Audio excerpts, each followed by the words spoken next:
नमस्कार। न्यूज के इकलौते फैमिली शो न्यूज की पाठशाला में आप सभी का बहुत स्वागत। मैं हूं सुशांत सिन्हा। ये वो पाठशाला जहां सबकी क्लास लगती है। और सबसे पहले आपको बता दूं कि आज कौन कौन सा चैप्टर खोलने वाला हूं। ईडी की चार्जशीट आई, सोनिया, राहुल और जीजा वाड्रा। मोदी ने सबको जेल भेजने का पक्का इंतजाम कर दिया है क्या? नेशनल हेराल्ड केस में दाखिल चार्जशीट की वो एक्सक्लूसिव जानकारी जो आपको कहीं नहीं मिली और कह रही है कि अब ना बचेगा गांधी परिवार। क्या आज इसके बारे में बताऊंगा। मोदी शाह का वो एक्शन जिससे गांधी परिवार और कांग्रेस में हड़कंप मच गया है। इसके अलावा बंगाल में हिंदुओं पर अत्याचार, ममता लाचार, गुस्साए सीएम योगी ने दंगाइयों का भूत उतारने का कौन सा उपाय बता दिया। बंगाल हिंसा के पीछे बांग्लादेश के कट्टरपंथी हैं क्या? पाठशाला में बड़े खुलासे का चैप्टर खोलूंगा। बंगाल में हिंदुओं का वो गांव जिसे हिंसा के दिन शमशान बनाने की साजिश थी, रूह कपा देने वाली ग्राउंड रिपोर्ट्स आपके लिए लेकर आया। और 8 साल के बच्चे को शिकार बनाया। यूपी में लौट आया है खतरनाक लंगड़े भेड़िए का खौफ। 35 गांव, 8 बच्चे, 40 घायल। 8 महीने पहले ऐसा आतंक फैलाने वाला भेड़िया कहां से फिर लौटा और क्या कर रहा है, आज इसका चैप्टर भी दिखाऊंगा। लेकिन सबसे पहले दिन भर की बड़ी खबरों का रिवीजन, उसके बाद पहला चैप्टर।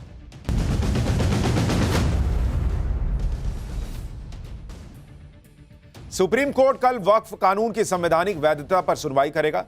इस कानून के खिलाफ एआईएमआईएम के नेता असदुद्दीन ओवैसी समेत कई बड़े नेताओं, मुस्लिम संगठनों और विपक्षी दलों ने याचिका दाखिल की है सुप्रीम कोर्ट में।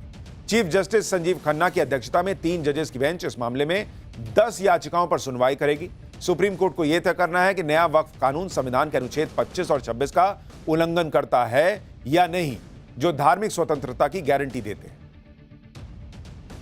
सुप्रीम कोर्ट में वक्फ कानून पर सुनवाई से पहले केंद्रीय संसदीय कार्य मंत्री किरण रिजिजू ने बड़ा बयान दिया है। रिजिजू ने कहा है कि उन्हें पूरा भरोसा है कि सुप्रीम कोर्ट विधायिका के मामले में दखल नहीं देगा। रिजिजू ने यह भी कहा कि न्यायपालिका और विधायिका को एक दूसरे का सम्मान करना चाहिए। अगर कल को सरकार न्यायपालिका में दखल देगी तो यह ठीक नहीं होगा। नया वक्फ कानून बनने के बाद यूपी के संभल में पहली संपत्ति की जांच शुरू हो गई है। आज संभल की एक दरगाह की जांच के लिए रेवेन्यू विभाग की टीम पहुंची। इस मामले में सीएम पोर्टल पर शिकायत दर्ज की गई थी। इसके बाद नोटिस भेजकर दरगाह से कागजात मांगे गए थे, लेकिन जब कागज नहीं दिखाए गए तो रेवेन्यू विभाग की टीम दरगाह पहुंची और पूरे इलाके की जमीन की पैमाइश की गई। इस रिपोर्ट को अब आगे की कार्रवाई के लिए डीएम के पास भेजा जाएगा। प्रयागराज में एक वक्फ माफिया अतीक अहमद की तूती बोलती थी एक वक्त, लेकिन आज अतीक अहमद की दूसरी बरसी पर उसकी कब्र पर कोई फूल चढ़ाने वाला तक नहीं पहुंचा। अतीक अहमद और उसके भाई अशरफ की दूसरी बरसी पर दोनों की कब्र सूनी रही। अतीक की पत्नी शाइस्ता परवीन और अशरफ की पत्नी जैनब फातिमा दोनों फरार हैं और करीब 1 साल से फरार हैं। परिवार के ज्यादातर सदस्य जेल में हैं या फिर फरार हैं। इस साल की अमरनाथ यात्रा के लिए आज से रजिस्ट्रेशन शुरू हो गए हैं। श्रद्धालु ऑनलाइन और ऑफलाइन दोनों तरह से रजिस्ट्रेशन करवा सकते हैं। इस साल अमरनाथ यात्रा 3 जुलाई से शुरू होकर 9 अगस्त को रक्षाबंधन के दिन तक चलेगी। बीआरओ ने अभी से यात्रा की तैयारी शुरू कर दी है। पवित्र गुफा के रास्ते पर 4 किलोमीटर तक बर्फ हटाने का काम पूरा हो चुका है।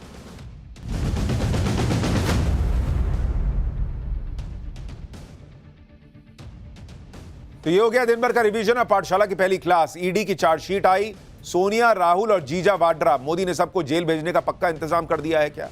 नेशनल हेराल्ड केस में दाखिल चार्जशीट की वो एक्सक्लूसिव जानकारी जो कह रही है कि अब नहीं बचेगा क्या गांधी परिवार। मोदी शाह का वो एक्शन जिससे गांधी परिवार और कांग्रेस में हड़कंप मच गया है। सबसे पहले आज की सबसे बड़ी खबर।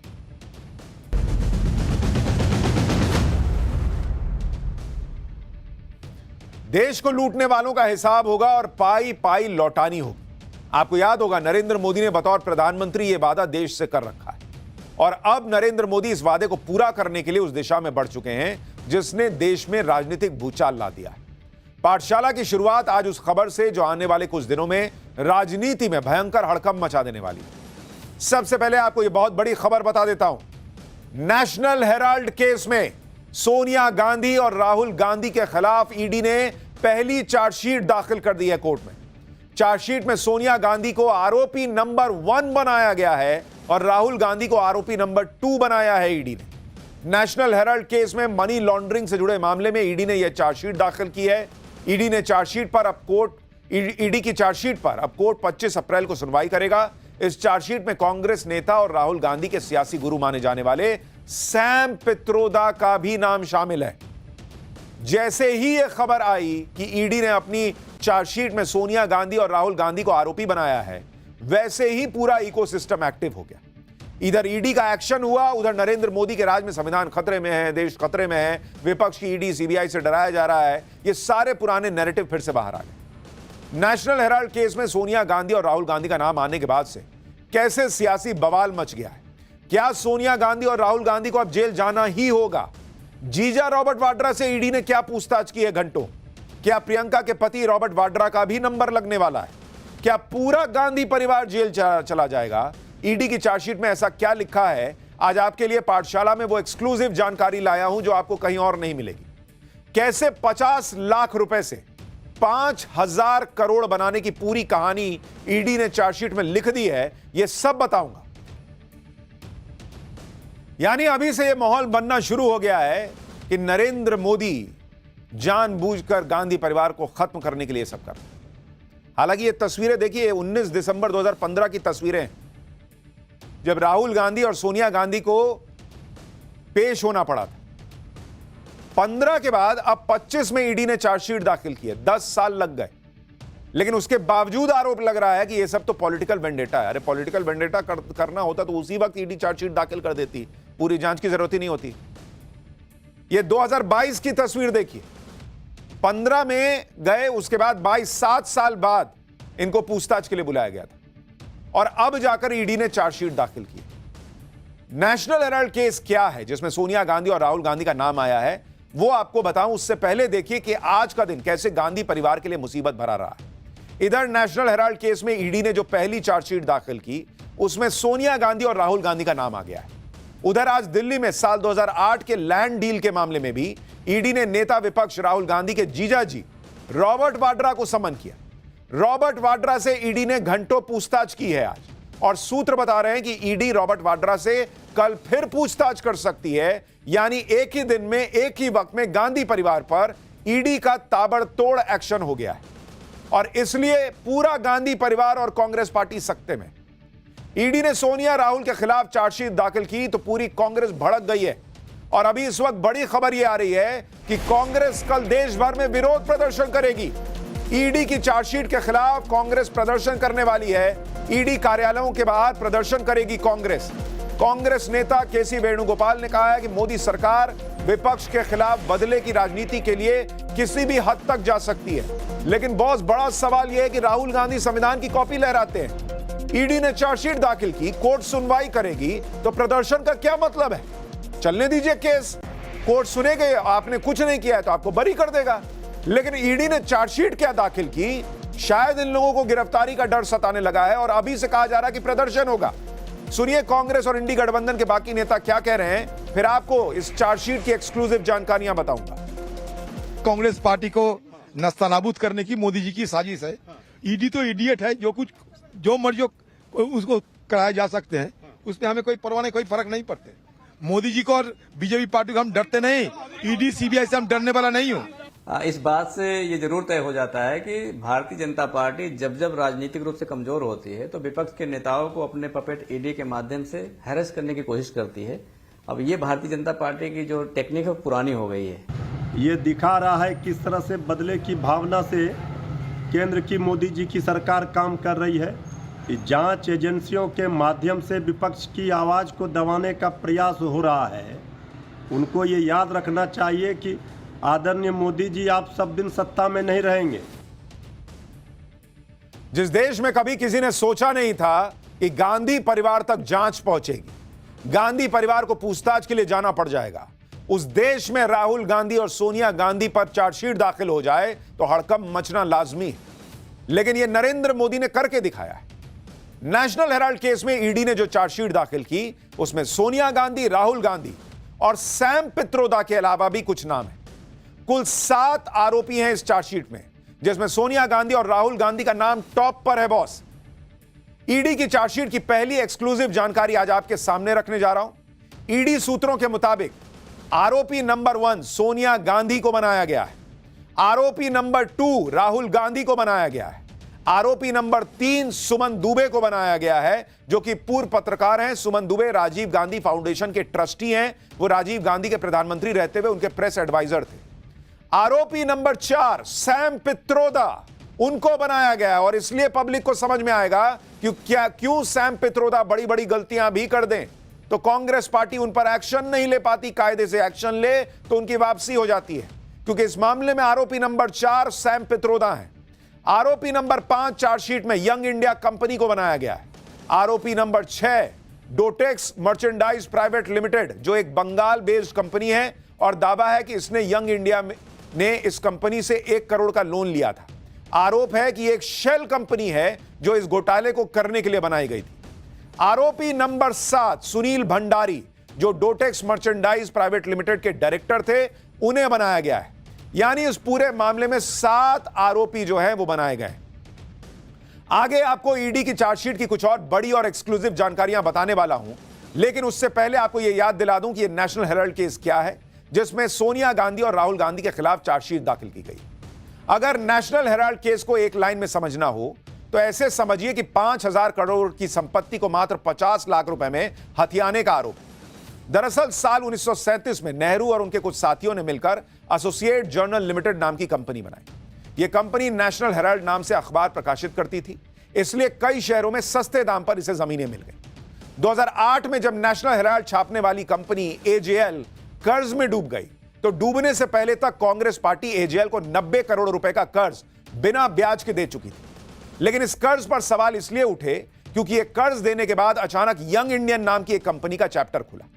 2010 में एजेएल पर यंग इंडियन कंपनी के जरिए गांधी परिवार का कब्जा होने का आरोप है, क्योंकि एजेएल जब 90 करोड़ रुपए नहीं चुका पाई तो सिर्फ 50 लाख रुपए देकर यंग इंडियन नाम की कंपनी ने एजेएल को खरीद लिया 50 लाख रुपए में।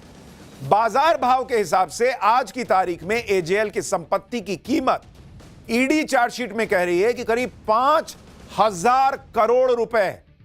यानी कांग्रेस पर आरोप है, कांग्रेस के इन दो नेताओं पर आरोप है, सोनिया गांधी और राहुल गांधी पर आरोप है कि इन्होंने मात्र 50 लाख रुपए में 5,000 करोड़ की संपत्ति को अपना बना लिया। यह आरोप ईडी लगा रही है।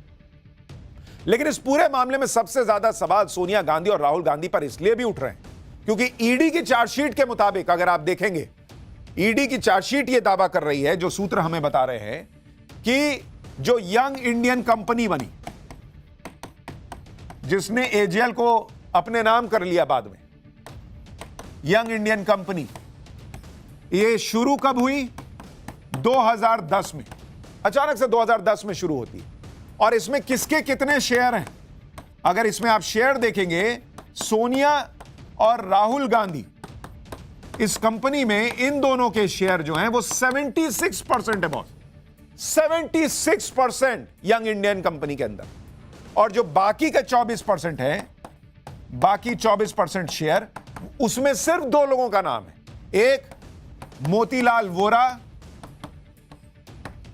उनके पास शेयर थे, और ऑस्कर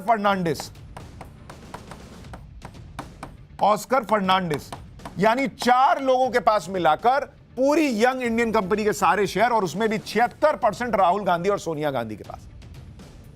अब मोतीलाल वोरा और ऑस्कर फर्नांडिस, ये दोनों ही नेता इस दुनिया में नहीं है।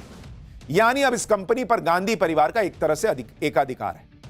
अब जब सोनिया गांधी और राहुल गांधी को मुख्य आरोपी बनाया गया है तो कांग्रेस का गुस्सा 7वें आसमान पर पहुंच गया है। कांग्रेस इसे मोदी शाह का सियासी बदला बता रही है। सुनिए कांग्रेस के नेता क्या कह रहे हैं। नहीं, ये तो बदले की भावना से भारतीय जनता पार्टी, बड़े खास करके अपोजिशन में काम करने वाले सभी पार्टियों के जो विरोधी पक्ष में हैं, उनको फंसाने की कोशिश करता है। लेकिन इससे कांग्रेस पार्टी कोई डरने वाली नहीं है। ये जो लोग भी करें, कांग्रेस पार्टी इससे दबाव में आने वाली नहीं है। इस पर आपका क्या है? क्या फर्क पड़ता है? मेरा नेता डरता नहीं है। वो छाती सीना चौड़ा करके मोदी जी के सामने खड़ा होके बोलता है। ईडी वीडी से डरता नहीं है मेरा नेता। और करो जितने मुकदमे दर्ज कर सकते हो, कोई फर्क नहीं है। इनके नेता ईडी से डरते नहीं है, लेकिन ईडी ने चार्जशीट दाखिल की कानूनी प्रक्रिया के तहत, तो कल देश भर में कांग्रेस प्रदर्शन करने वाली। किस बात का? मत कीजिए फिर प्रदर्शन, सब संविधान से तो हो रहा है, यही तो प्रक्रिया है। चार्जशीट तो दाखिल ही होनी चाहिए। नेशनल हेराल्ड के केस में क्या खेल चल रहा था, ईडी की जांच क्या खुलासा कर रही है, क्या आरोप लग रहा है, नव भारत को मिली एक्सक्लूसिव जानकारी के मुताबिक नेशनल हेराल्ड केस से जुड़ी यंग इंडियन कंपनी को एक चैरिटी कंपनी की तरह दिखाया गया, जबकि जांच में पता चला कि यंग इंडियन कंपनी में कभी कोई चैरिटी का काम हुआ ही नहीं और उसके खर्चे में कोई भी चैरिटी से जुड़ी गतिविधि सालों से नहीं दिखी। ये ईडी की चार्जशीट दावा कर रही है कि चैरिटी के लिए यंग इंडियन बनाया, लेकिन कोई चैरिटी हुई ही नहीं। ये ईडी चार्जशीट में दावा कर रही है, सूत्र हमें बता रहे हैं।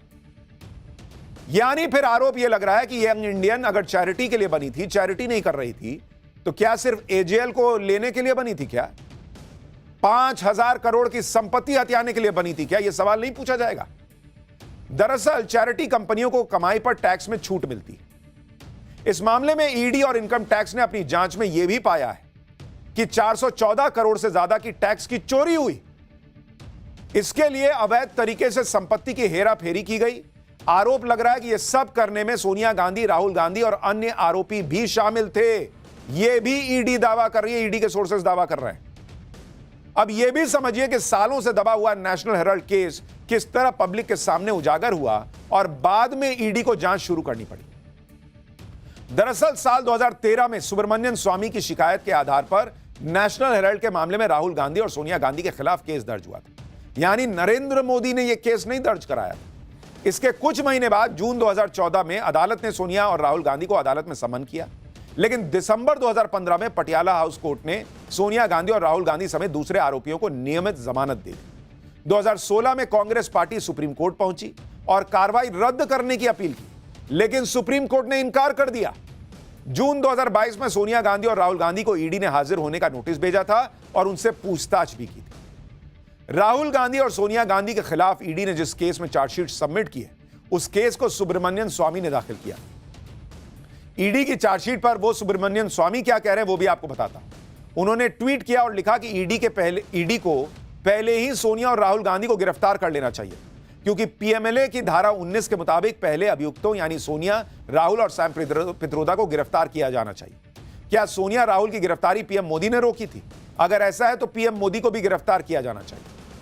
ये आजकल नरेंद्र मोदी से काफी खफा रहते हैं कई मामलों से, तो इसमें वो नरेंद्र मोदी को भी ले आए। कांग्रेस कह रही है कि मोदी फंसा रहे हैं, ये कह रहे हैं कि मोदी अरेस्ट नहीं होने दे रहे हैं। दोनों तरफ से नरेंद्र मोदी को घेर लिया है लोगों ने। लेकिन सच यह है कि यह पूरा मामला 2013 से शुरू होकर 2025 में जो कानूनी प्रक्रिया है उसके तहत आगे बढ़ रहा है। नेशनल हेराल्ड केस में सोनिया गांधी और राहुल गांधी पर जो नई मुसीबत आई है, उसके संकेत कुछ दिन पहले ही मिल गए थे। 12 अप्रैल 2025 को जांच के दौरान ईडी ने कुर्क संपत्तियों को जब्त करने की कार्रवाई शुरू कर दी थी। ईडी ने दिल्ली, लखनऊ और मुंबई में 661 करोड़ रुपए की अचल संपत्तियों को कब्जे में लेने के लिए नोटिस जारी किया। दिल्ली के हेराल्ड हाउस, मुंबई के बांद्रा और लखनऊ में एजेएल की बिल्डिंग पर नोटिस चिपकाए गए। आपको यह भी जानना चाहिए कि इस केस में ईडी की जांच 2021 से चल रही है। आसान भाषा में यह भी बताता हूं कि सोनिया गांधी और राहुल गांधी के खिलाफ ईडी की चार्जशीट दाखिल होने का मतलब क्या है। दरअसल ईडी ने 9 अप्रैल को चार्जशीट दाखिल की थी। आज स्पेशल जज ने उस चार्जशीट को एग्जामिन किया है। चार्जशीट को एग्जामिन करने के बाद 25 अप्रैल को इस चार्जशीट पर अब सुनवाई होगी। चार्जशीट पर सुनवाई के साथ ही जांच में अब तेजी आ सकती है। ईडी अगर चाहे तो इस मामले में आरोपियों को फिर से पूछताछ के लिए समन दे सकती है। पूछताछ के समय अगर ईडी को ऐसा लगता है कि प्रथम दृष्टया सोनिया और राहुल गांधी इस मामले में मुख्य आरोपी हैं, प्रभावशाली पद पर हैं और सबूतों के साथ छेड़छाड़ कर सकते हैं, तो ईडी सोनिया और राहुल गांधी को गिरफ्तार भी कर सकती है, जैसा कि आम आदमी पार्टी और केजरीवाल के केस में हुआ था।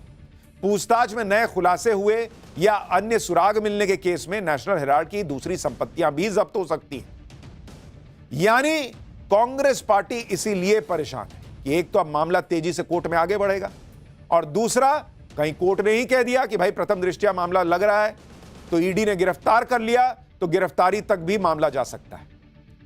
नेशनल हेराल्ड केस में ईडी पहले भी सोनिया गांधी और राहुल गांधी से घंटों पूछताछ कर चुकी है। इससे पहले जून 2022 में नेशनल हेराल्ड केस में राहुल गांधी से 5 दिनों में 50 घंटे पूछताछ हुई। फिर 21 जुलाई 2022 में नेशनल हेराल्ड केस में सोनिया गांधी से 3 दिन में 12 घंटे सवाल हुए। इस दौरान उनसे 100 से ज्यादा सवाल किए गए। हालांकि यह मामला नेशनल हेराल्ड का राहुल गांधी और सोनिया गांधी की परेशानी बढ़ा रहा है, लेकिन संकट में पूरा गांधी परिवार है, क्योंकि रॉबर्ट वाड्रा भी घिर रहे हैं। आज कांग्रेस सांसद प्रियंका वाड्रा के पति रॉबर्ट वाड्रा से प्रवर्तन निदेशालय यानी ईडी ने पूछताछ की है। वाड्रा से ईडी की यह पूछताछ गुरुग्राम के शिकोहपुर लैंड घोटाले के मामले में हुई। आज 6 घंटे की पूछताछ करने के बाद ईडी ने वाड्रा को कल फिर पूछताछ के लिए बुलाया। आरोप है कि फरवरी 2008 में रॉबर्ट वाड्रा की कंपनी स्काईलाइट हॉस्पिटैलिटी ने शिकोहपुर गांव में 3.5 एकड़ जमीन 7.5 करोड़ रुपए में खरीदी। उसी साल तत्कालीन मुख्यमंत्री भूपेंद्र सिंह हुड्डा की हरियाणा सरकार ने इस जमीन पर व्यावसायिक कॉलोनी विकसित करने का लाइसेंस दिया।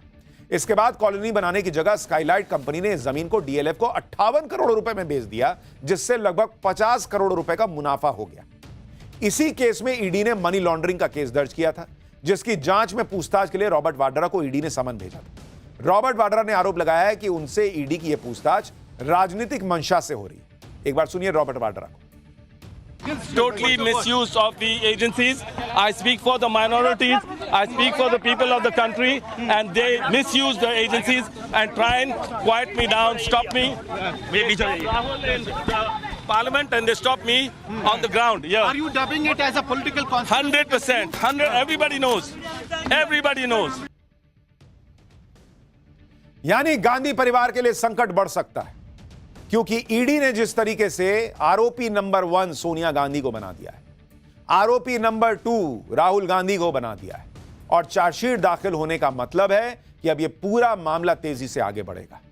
और इसलिए कांग्रेस पार्टी हड़बड़ाई हुई है, कह रही है देश भर में प्रदर्शन करेगी। अरे भाई, जब पाक साफ है, अदालतों पर विश्वास है, तो वहां केस जा रहा तो दिक्कत क्या है? लेकिन यह प्रदर्शन ही कई तरीके के सवाल खड़े कर रहा है। इस मामले में आपको अपडेट दूंगा, लेकिन फिलहाल पाठशाला में अगला चैप्टर बंगाल